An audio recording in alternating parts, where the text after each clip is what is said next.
this is super recent. So it was like 2 or 3 weeks ago. Me and Extra Emily went to Comic-Con.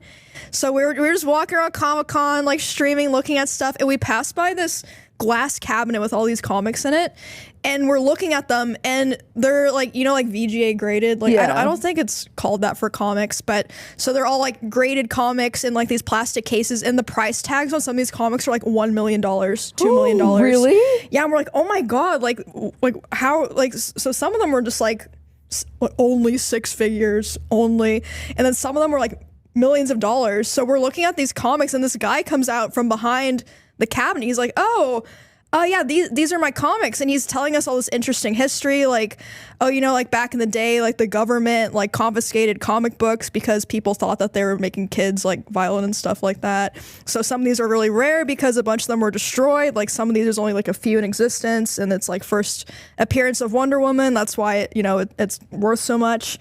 And we're like, oh, you know, thank you for all these cool facts. He's like, yeah, like these are mine. I own these. We're like, oh, that's so cool. Like we talk to him a bit, then we leave, and we're streaming the whole time. And then I finally look at chat after, because I was obviously not gonna read chat while I'm talking to this guy.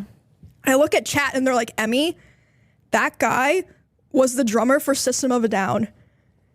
And I'm like, what? I'm a huge System of a Down fan, but I didn't know what any of them looked like. I didn't know what any of them looked like. Yeah, I don't like, you know, look up bands and see what they look like. So then I'm like, oh my god, like I have to go back. So I go back, and I'm like, hey, like I'm so sorry, this is so weird, but you know, I'm a huge fan of your guys' band. Like I've even done like, you know, silly covers and stuff.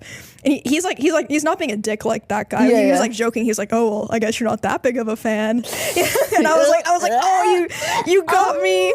But we talk a little bit more, and then I get a picture with him. We leave. I look at chat again. They're like, Emmy, the bassist was behind you, and you ignored him. Oh my god! And I was like, I can't go back 3 times. That's too embarrassing. No. Yeah, no. That's so funny.